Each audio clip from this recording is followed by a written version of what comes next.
Welcome back অন্য একটা video লৈ ছাত্ৰ ছাত্ৰীসকল আজি আমি ক্লাছ 10 বহুপদ চেপ্টাৰ নম্বৰ 2 আলোচনা কৰিম নামটো কি আছিল বহুপদ পলিনোমিয়ালছ আৰু ইয়াৰ বিষয়ে আমি ক্লাছ 9 শিকিছো হল নাই 8 শিকিছো আনকি 7 তো পোৱা যায় প্ৰাইভেট স্কুলত পোৱা যায় গতিকে যেহেতু ইয়াৰ বিষয়ে আমি আগতে ভালকে জানি আইছো ইয়াত বিশেষ বিশ্লেষণ নকৰো তথাপিও সিম্পলি বিশ্লেষণ কৰিম চলক কি চলক এৰ পৰা জেডলৈ একোটা কি চলক হয় নাই আমি গম পাওঁ কি হব এর পৰা জেডলৈ তাৰে আমি এটা লৈছো x x এটা চলক তাৰ পিছত ওপৰত কি থাকে ইয়াক কি বুলি কোৱা হ'ব ঘাত বুলি কোৱা হ'ব তাৰ মানে x স্কয়াৰ ইয়াক কেনেকৈ আমি কম যে x স্কয়াৰ যদি এনেকুৱা থাকে x কিউব হয় নাই তাৰ পিছত যদি এনেকুৱা থাকে x4 ইয়াক নহলে আমি স্কয়াৰ ভাবি লম ইয়াক কিউব কিন্তু ইয়াক কেনেকৈ x টু দি পাৱাৰ 4 এনেকৈ আমি মাতিম এটা কথা হল আমি চলক গম পালো যে এর পৰা জেডলৈ সকলোবিলাক চলক তাৰ ওপৰত যি থাকিব তাক কি কোৱা হ'ব ঘাত এটা কথা হহক কি ঠিক x স্কয়াৰ সন্মুখত নাই বা x to the power 4 x to the power 3 যি থাকে থাকক কোনো কথা নাই অৰ্থাৎ চলকৰ ঠিক সন্মুখত যি থাকিব হেতু হ'ব হহক আমি 1 দিছো গতিকে 1 হ'ব কাৰ হহক x স্কয়াৰ হওক সাপোজ আমি 2 দিছো x স্কয়াৰ হওক কি 2 এতিয়া কথা আৰু এটা বস্তু জানি লম সাপোজ আমি ইয়াত a দিছো আমি ফাৰ্ষ্টত কৈছো যে এৰ পৰা জেডলৈ সকলোবিলাকক চলক বুলি কোৱা হয় নাই গণিতত চলক বুলি কোৱা হয় কিন্তু ইয়াত অলৰেডি x আৰু a দুইটাই ব্যৱহাৰ হৈছে তেনে ক্ষেত্ৰত এই x ক আমি চলক বুলি কম আৰু a কি বুলি কম চলক নকৈ হহক বুলি কম এটো আছিল সিম্পল ধাৰণা এতিয়া কথা হল বহুপদ নো কি আমি বজাৰত গৈছো মোনা এখন লৈ গৈছো তাত কি গাজৰ বিলাহী চাউল এইবিলাক আমি মাৰ্কেটিং কৰিছো গাজৰ বিলাহী চাউল এই তিনিটা পদৰ বস্তু আমি কি মাৰ্কেটিং কৰিছো না নাই তাৰ মানে তিনি পদ মাৰ্কেটিং কৰিছো সাপোজ আমি ডাইৰেক্টলি চাউল লৈ আছো এ পদ হয় না নাই তাৰ মানে কি ক'ব বিচাৰো এ পদ ফাৰ্স্ট টাইম জানিলাম এক পদ বহুপদ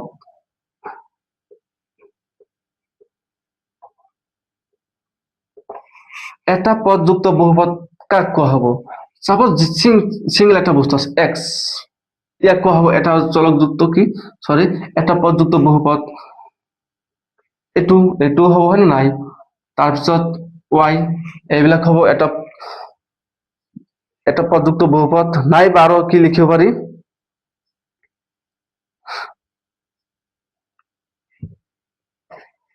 আৰু কথা হল আমি যেহেতু ইয়াত ঘাতীয় সমীকৰণ দ্বিঘাতীয় সমীকৰণ ত্ৰিঘাতীয় সমীকৰণ কোনো বস্তুৰ নাম কোৱা নাই গতিকে x স্কয়াৰ এটো এটা পদ এটাই আছে ডাইৰেক্ট y এটো এটা এক পদ হয় নাই এটা হল দ্বিঘাত বহুপদ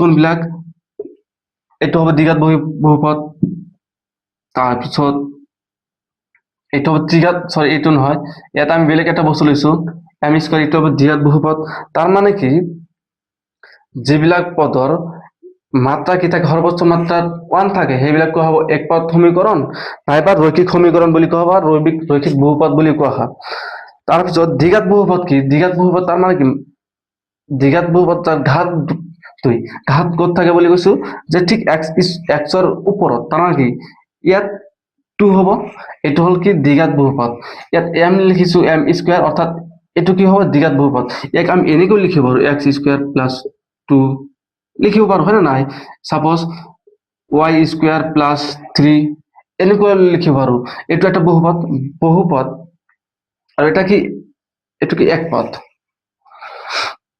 তাৰ পিছত ত্ৰিঘাত চতুৰ্থ ঘাত পঞ্চম ঘাত এনেকৈ লিখিব পাৰো হয় না নাই ত্ৰিঘাত কি হ'ব পাৰে যাৰ ঘাত 3 তাৰ মানে ইয়াত 2 না থাকে কি থাকিব 3 ইয়াক আমি এনেকৈ লিখিব পাৰো যে x cube plus 3x square plus 2 এটো হ'ব নাই বা x কিউব x স্কয়ার ইয়াক আমি এনেকৈ লিখিব পাৰো প্লাস 10 মাজত লিখিব পাৰো এটো হ'ব হয় না নাই গতিকে এইবিলাক কি একোটা ত্ৰিঘাত প্ৰথমটো কি একপদ বহুপদ এটা পদযুক্ত বহুপদ এটো হ'ব দ্বিঘাত বহুপদ যাৰ ঘাত থাকিব 2 আৰু ইয়াক আলো এটা নাম আছে কি ৰৈখিক বহুপদ বুলি কোৱা হয় ৰৈখিক বহুপদৰ সৰ্বোচ্চ মাত্ৰা কিমান থাকিব 1 দ্বিঘাত বহুপদৰ মাত্ৰা সৰ্বোচ্চ মাত্ৰা কিমান থাকিব 2, ত্ৰিঘাত বহুপদৰ সৰ্বোচ্চ মাত্ৰা 3, চতুৰ্থ ঘাতযুক্ত বহুপদৰ মাত্ৰা কেইটা থাকিব 4। এইবিলাক বস্তু জানি থোৱাটো ভাল।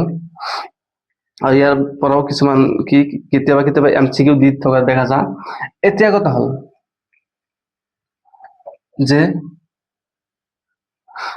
সাপোজ আমি এটা আৰ্হি লিখিছো ax square plus bx plus c, এইটো কোনটো বহুপদৰ আৰ্হি হ'ব? কোনটো বহুপদ? একপদ, দ্বিপদ নে ত্ৰিপদ? আমি আমি কি কম্পেয়াৰ কৰিম যে সর্বোচ্চ মাত্রা কিমান আছে, সর্বোচ্চ ঘাত কিমান আছে? 2। তার মানে এইটো কি দ্বিঘাত বহুপদ হয় না? দ্বিঘাত। তাৰপিছত আমি x cube x square cx plus d, এইটো কোনটো বহুপদৰ আৰ্হি হ'ব? এটা ত্ৰিঘাত বহুপদ, যেহেতু ইয়াত সর্বোচ্চ মাত্রা 3 আছে। এইটো সরি ভিডিওটো কাট হৈ গৈছিল, মাজতে এটা কল আহিছিল। সো আমি কি ত্ৰিঘাত, এইটো কি আছিল ত্ৰিঘাত বহুপদৰ আৰ্হি, কাৰণ ইয়াত সৰ্বোচ্চ মাত্ৰা 3 আছে। তাৰপিছত কথা হল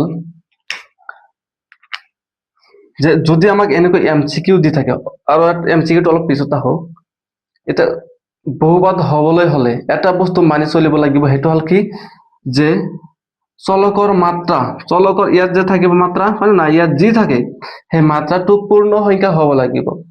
যদি পূৰ্ণ সংখ্যা নহয় তেন এইটো পৰিমেয় বহুপদ হ'ব নোৱাৰে। কেনেকৈ হ'ব নোৱাৰে?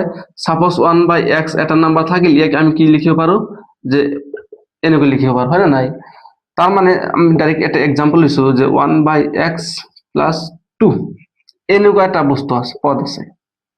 এই পদটো কেতিয়াও বহুপদ হ'ব নোৱাৰে। আমি ক্লাছ 9ত শিকিছো, নাইবা ছাৰসকলৰ মুখত শুনিছো হয় না নাই? কেতিয়াবা MCQ আহিছে 9ত এক্সামত। তাৰ মানে কি এই পদটোক আমি এনেকৈ লিখিব পাৰো হয় না নাই? গতি লিখিব পাৰো গম পালো, ঠিক আছে। এইটো আলোচনা কৰিম। এইটো কি? এইটো হল -1 হয় না নাই? -1 যদি থাকে, -1টো কি সংখ্যা? পূৰ্ণ সংখ্যাৰ ভিতৰত আছে নেকি নাই? এতিয়া কথা হল পূৰ্ণ সংখ্যা কোনবিলাক?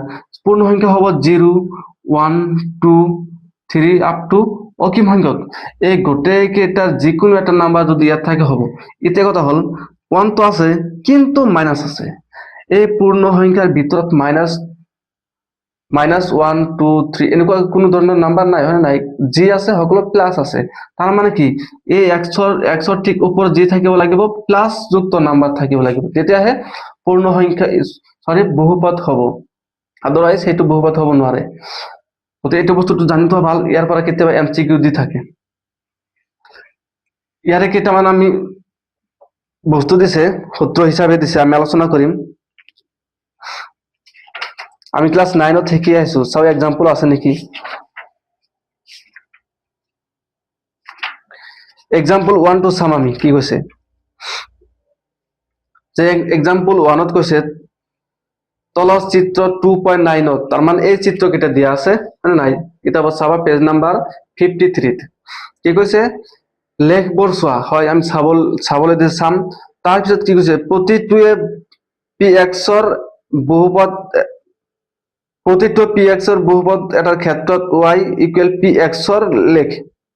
তাৰমানে ইয়াত যি কি দিছে, লেখ যে দিছে, এই pxৰ বাবে y ইকুৱেল px বুলি কৈছে হয় না নাই? লেখ বুলি কৈছে। প্ৰতিটো লেখৰ ক্ষেত্ৰত pxৰ শূন্য উলিওৱা। এই প্ৰবলেমটো সলভ কৰিবলৈ যাওঁতে আমি আৰু এটা সিম্পল এটা বেসিক ইনফৰমেশন শেয়াৰ কৰিবলৈ গৈ আছো। যেহেতু লেখৰ কথা কৈছো হয় না নাই, গতিকে লেখৰ কথা অলপ ক'ব লাগিব হয় না নাই? এইটো আছিল কি লেখ, আৰু এইটো কি 0। এই অক্ষক কি বুলি কোৱা হ'ব? x অক্ষ। ইফালে যেহেতু প্লাস যুক্ত নাম্বার থাকবে হয় না নাই? প্লাস যুক্ত এটা এনেকৈ থাকিব, ইফালে মাইনাস আমি একটু বার দি দিম। এইটো কি y অক্ষ, ইফালে যেহেতু তলফালে মাইনাস বার। এতিয়া কথা হল এই ৰেখাটো আমি যদি এনেকৈ আঁকি দিওঁ, অলপ বেকাকে, এইটো যদি অলপ আমি এনেকৈ বেকাকৈ আঁকি দিওঁ, হ'ব জানো? নহব। কিয় নহব? কাৰণ ইয়াত কি 90 ডিগ্ৰী কোণ সৃষ্টি কৰিব লাগিব। যদিহে 90 ডিগ্ৰী কোণ সৃষ্টি নহয়, দেন এইটো কি সংখ্যা ৰেখা অৰ্থাৎ লেখ হ'বই নোৱাৰে। এইটো এটা ইয়াৰ কণ্ডিশ্যন। তাৰপিছত এই বিন্দুটো কি বুলি কোৱা হয়? মূলবিন্দু হয় নাই মূলবিন্দুৰ স্থানাংক কি আছিল মূলবিন্দুৰ স্থানাংক 0 0 কেতিয়াবা পৰীক্ষাত আহি থকা দেখা যায় আৰু কিছুমান ছাত্ৰই কি কৰে যে মূলবিন্দুৰ স্থানাংক 0 সিঙ্গেল 0 লিখিলে নহব কি লিখিব লাগিব ডাবল জিরো কিয় লিখিব লাগিব কাৰণ ইয়াত x এটা আছে y এটা আছে নাই তাৰ মানে কি x ৰ বিলু এটা আছে y ৰ বিলু এটা আছে যদি x ৰ বিলু 0 y ৰ বিলু 0 তাৰ মানে কি দুয়োটা মিলিহে 0 গতিকে সিঙ্গেল 0 লিখিলে এনসাৰ ইনকাৰেক্ট হয় নাই তাৰ পিছত আমি চাইলম যে আমি এক্সাম্পল 1 ত যি কৈছে সেইটো বস্তু আমি শেয়াৰ কৰিবলৈ গৈ আছো যে সাপোজ আমি এটা ৰেখা টানিছো এনেকৈ আমি এটা ৰেখা টানিছো আৰু এটা বস্তু সংখ্যাৰ এই লেখ আঁকিবলৈ যাওঁতে ইফালে কাৰ চিন দিবই লাগিব যদিহে মন কাৰ চিন দিয়া নহয় তেতিয়াহ'লে এইটো কিন্তু ইনভ্যালিড বুলি ঘোষণা কৰি দিব ছাৰসকলে যিসকলে পেপাৰ চায় সাপোজ আমি কি এই y অক্ষৰ মাজেদি x অক্ষৰ সমান্তৰালকৈ এটা আমি কি ৰেখা টানিছো এই ৰেখাডাল যেহেতু আমাৰ ৰেখাডাল এই x অক্ষৰ কোনোবা এটা ঠাইত ছেদ কৰিছে নেকি যদি কৰা নাই তেতিয়াহ'লে ইয়াৰ কোনো তাৰ মানে px ৰ কোনো শূন্য নাই এই শূন্য মানে এই শূন্যৰ কথা কোৱা নাই তাৰ মানে ইয়াৰ মান নাই সেইটো কৈছে যদি আমি এনেকৈ মাৰি দেও এটা বিন্দুত কাটছে ইয়াৰ শূন্য এটা হয় নাই যদি আমি এনেকৈ আনি দেও এটা ইয়াত কেটা দুটা বিন্দু আছে ইয়াৰ শূন্য দুটা ইয়াৰ পৰা কেতিয়াবা এমসিকিউ দি থকা দেখা যায় তো এই বস্তুটো আমি জানি লম তাৰ পিছত কথা হল এক্সাম্পল 1 ত কি কৈছে যে কোশ্চেন নাম্বার এক্সাম্পল 1 আমাক ৰোমান সংখ্যা 1 ত কি কৈছে এটা তালিকা দিছে কি তালিকা এনেকুৱা তালিকা যেটো আগত হয় নাই এনেকুৱা সৰি তালিকা নহয় কি এটু কি বুলি কোৱা হয় লেখ বুলি কোৱা হয় ইফালে x ড্যাশ y ড্যাশ তাৰ পিছত ইফালে 0 ঠিক আছে আমাক কি কৰিছে যে এনেকৈ দিছে তেন এনে যি এই ৰেখাডাল যে কাটিছে হয় নাই কি ছেদ কৰিছে কিহৰ ভিতৰত ছেদ কৰিছে কোনটো ৰেখা ছেদ কৰিছে এটা x অক্ষক আৰু এটা y অক্ষক ছেদ কৰিছে হয় নাই এই যে কথা হল আমাক কাৰ শূন্য লাগে px ৰ শূন্য তাৰ মানে x অক্ষক কেইটা বিন্দুত কাটিছে এটা বিন্দুত কাটিছে ইয়াৰ শূন্য 1 ওকে যদি দুটা বিন্দুত কাটিলে হয় এনেকৈ তেতিয়াহ'লে কি শূন্য দুটা হ'ব গতিকে আমি আই হোপ ইয়াৰ এনসাৰটো পাৰিবা গতিকে আমি ইয়াৰ বিষয়ে আলোচনা নকৰো পৰৱৰ্তী কোশ্চেন মানে কি অনুশীলনী আছে কি আছে অনুশীলনী সেম একেই বস্তু গতিকে এইটো কৰিব পাৰিবা হয় না নাই যিকেইটা বিন্দুত কাটিব এতিয়া কথা হল এটা অনুশীলনীত কি দিছে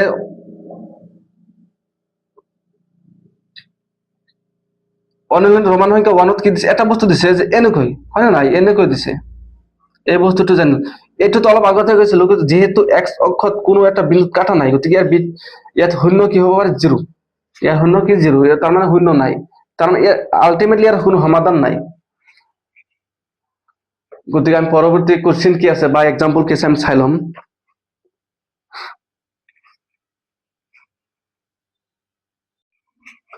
পৰৱৰ্তী আমি এই দুটা বস্তু জানি থম মানে মুখস্থ কৰিম ক'বলৈ গ'লে যে ULFA plus beta equal -b/a আৰু এটো মানে ইকুৱেল কি আছিল -x স্কয়াৰ হওক ডিভাইডেড বাই x স্কয়াৰ সৰি -x ৰ হওক ডিভাইডেড বাই x স্কয়াৰ হওক তাৰপিছত কি alpha into beta equal c/a equal কি আছিল ধ্ৰুবক পদ ডিভাইডেড বাই x স্কয়াৰ হওক এই বস্তুটো আমি জানি থম পৰৱৰ্তী অংকত আমি ভালদৰে বুজি লম এক্সাম্পল 2 টো আলোচনা কৰি আছো এক্সাম্পল 2 কি আছে যে x square plus 7x plus 10 দ্বিঘাত বহুপদটোৰ শূন্যবোৰ উলিওৱা শূন্য মানে কি মান বিলাক আমি বাহিৰ কৰিম আৰু এই শূন্য আৰু সহগবোৰৰ মাজৰ সম্পৰ্ক পৰীক্ষা কৰা এই সাইডত যে লিখিছিলো 1 কি আছিল x - x square - x divided by x square হওক যে লিখিছিলো হেতু কাম কৰিব দিছে কি কৈছে এক্সাম্পল 2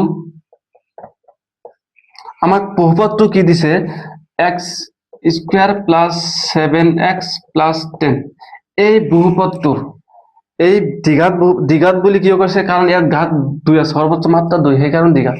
এই দ্বিঘাত বহুপদৰ শূন্য বাহিৰ কৰিব লাগে। শূন্য মানে কি, এই শূন্য নহয় কিন্তু দেই, তাৰ মানে মান বাহিৰ কৰিব লাগে। গতিকে আমি কি কৰিম, প্ৰথমে সলিউশন। আমাক কি দিয়া আছে যে x² প্লাস 7x প্লাস 10। আমি কি কৰিম এতিয়া, আমি ক্লাস 9 শিকি আহিছো কি বুলি কোৱা হয়, ফেক্টৰাইজেশ্যন, হয় না নাই, মধ্যপদ বিভাজন। আমি এইটো কেনেকৈ কৰিম, ইয়াৰ ফাৰ্ষ্টত হহক কি আছে, এই হহক আৰু লাষ্টত কি আছে, দুয়োটা আমি পূৰণ কৰিম। কিমান হ'ব, 1 × 10 ইকুৱেল কিমান হ'ব, 10। এই 10ৰ উৎপাদক কি কি হ'ব পাৰে, 10ৰ উৎপাদক কি হ'ব পাৰে, যে 10 2 কিমান হ'ব, 5। তাৰ মানে কি 10ৰ উৎপাদক এই দুইটাই হ'ব পাৰে। এই দুয়োটা বস্তু 5 আৰু 2 যদি আমি যোগ কৰো 7 পাম না নাই, 7 পাম। এইটো নিয়মৰে কি আমি কি কৰিম, অংকবিলাক কৰিম, হয় না নাই। তাৰ মানে কি আমি কেনেকৈ লিখিব পাৰো, যে x² প্লাস আছে 2 প্লাস 5, এই 10ৰ উৎপাদক এই ইয়াৰ হহক আৰু লাষ্টৰটো কি, লাষ্টৰ ধ্ৰুৱক পদ বুলি কোৱা হয়, যিহেতু ইয়াত কোনো ধৰণৰ চলক নাই, ইয়াক ধ্ৰুৱক পদ বুলি কোৱা হয়, কনষ্টেন্ট টাৰ্ম বুলি কোৱা হয়। গতিকে এই x² হহক আৰু সেই হেকৰটো পূৰণ কৰিম, যি আহিব সেইটোৰ উৎপাদক আমি কি কম্পেয়াৰ কৰিম। তাৰ মানে কি তাৰ যি আহিব তাৰ উৎপাদক দুটা আমি কি হয় যোগ কৰিম, নহলে মাইনাস কৰিম, যোগ নহলে বিয়োগ কৰাৰ পিছত মাজৰ পদটোৰ সমান হ'ব লাগিব। ইয়াৰ পৰা কি 2ৰ পৰা 5 গলে -3 থাকে, নহব, হয় নাই। তাৰ মানে দুয়োটা যোগ কৰিলেহে আমি 7 পাম। দুয়োটা যোগ কৰিছো, ইয়াৰ লগত x আছে নাই, x প্লাস 10। এতিয়া আমি কি কৰিম, x² টো থাকক, হয় নাই। এই x ইয়াৰ গোটেই এই দুয়োটাৰ লগত পূৰণ আছে নাই, তাৰ মানে কি 2x প্লাস ইফালে 5x, x ইয়াৰ লগতো পূৰণ আছে, ইয়াৰ লগতো পূৰণ আছে। আমি ক্লাস 9 শিকি আহিছো, আলটিমেটলি লয়াৰ সেকশন শিকি আহিছো। এতিয়া কথা হল, 3টা পদৰ পৰা 4টা পদ হৈ গল। এতিয়া আমি কি কমন লব পাৰো, প্ৰথমে আমি কি এই দুটাত আৰু এই দুটা কৰি কি বিবেচনা কৰি ভাবি লৈ আমি কি কৰিম, কমন লম। এই দুয়োটাৰ ভিতৰত কি কি এনেকুৱা এটা বস্তু আছে যেটো কমন যায়, x আছে, হয় না নাই, x আমি x লৈছো। যেহেতু x² মানে কি, x² মানে হ'ব যে x * x, হয় না নাই। তাৰ মানে কি ইয়াৰ ঘাত 1 ইয়াৰ ঘাত 1, এই দুইটা যদি যোগ হয় কি হ'ব, x²। তাৰ মানে ইয়াত x আছে দুটা এটা আহি গল, বাকি ইয়াত কিমান আছে, এটা। এই x * x² মাজত কি আছে, প্লাস দিলো। যেহেতু ইয়াৰ পৰা আমি এটা x লৈ আহিছো, হয় না নাই, তাৰ মানে ইয়াত কি থাকে, অনলি 2, ইয়াত কি আছে, প্লাস। তেতিয়াহ'লে ইয়াত তো x নাই, গতিকে ইয়াত 5 আৰু ইয়াত 5 যাব, হয় না নাই, 5 কিমান হ'ব, x + 2, 5 * x 5x 5 * 2 10, বাস হৈ গল। আমি কি কৰিম, প্ৰথমে x + 2 এটি লিখিছো, হয় না নাই, এইটো আর এইটো সেম, গতিকে দুইটা মিলাম এটা লিখিছো। বাকি কি x আছে আর ইফালে 5 আছে, তার মানে কি x + 5। এটা আমি কি কৰিম, নাও x + 2 = 0, और কি হ'ব, x + 5 = 0। ইয়াৰ পৰা কি হ'ব, x - 2 ইফালে কি আহে, x - 5। তাৰ মানে কি আমি ইয়াৰ মান কি শূন্য পাইছো, মান পাইছো, হয় 5 হ'ব, নাইবা কি হ'ব, -5 হ'ব, নাইবা -2 হ'ব। আমাক কি আমি শূন্য দুটা পাই গৈছো, যেহেতু দ্বিঘাত বহুপদ বস্তু, দ্বিঘাত বহুপদ, হয় না নাই। ইয়াত কি x ৰ মান সৰ্বোচ্চ 2 আছে, গতিকে ইয়াৰ কি মান আহিব কি দুটা। যদি 3 থাকিলে হয় 3টা আহিলেহেঁতেন। এটা আমাক কি কৈছে যে সহগবোৰৰ মাজৰ সম্পৰ্ক পৰীক্ষা কৰা, ঠিক আছে। সহগবোৰৰ মাজৰ সম্পৰ্ক পৰীক্ষা কৰিম। সো ভাবি লম এইটো কি আলফা, এইটো বিটা।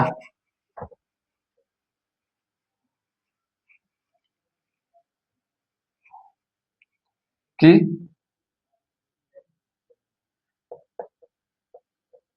এতিয়া আমি কি কৰিম, সহগ বল শূন্য দুটাৰ সমষ্টি ডাইৰেক্ট লিখিব পাৰো, শূন্য দুটাৰ সমষ্টি।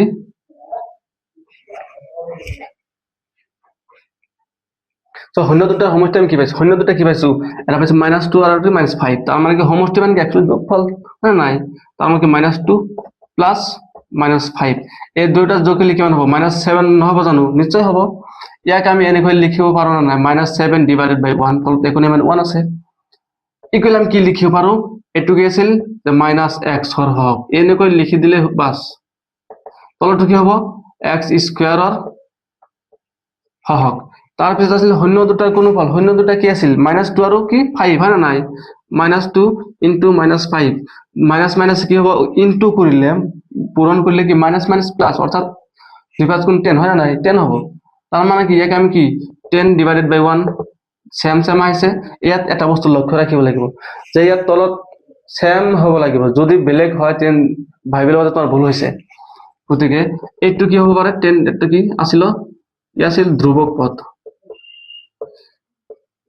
তলটো কি হ'ব x স্কয়াৰৰ হওক পাঁচ ইমানখিনি লিখিলে হৈ যাব ইয়াৰ আনসাৰ সো পৰৱৰ্তী ভিডিও আমি এক্সাম্পল যি আছে সেইকেইটা দিম তাৰ পিছত কি অনুশীলনলৈ যাম আজিৰ ভিডিও ইমানখিনি আছিল গতিকে যদিহে ভাল লাগে তোমাৰ বন্ধু বান্ধৱীলৈ শ্বেয়াৰ কৰিবা যাতে সিহঁতৰ কি হেল্প হয় ধন্যবাদ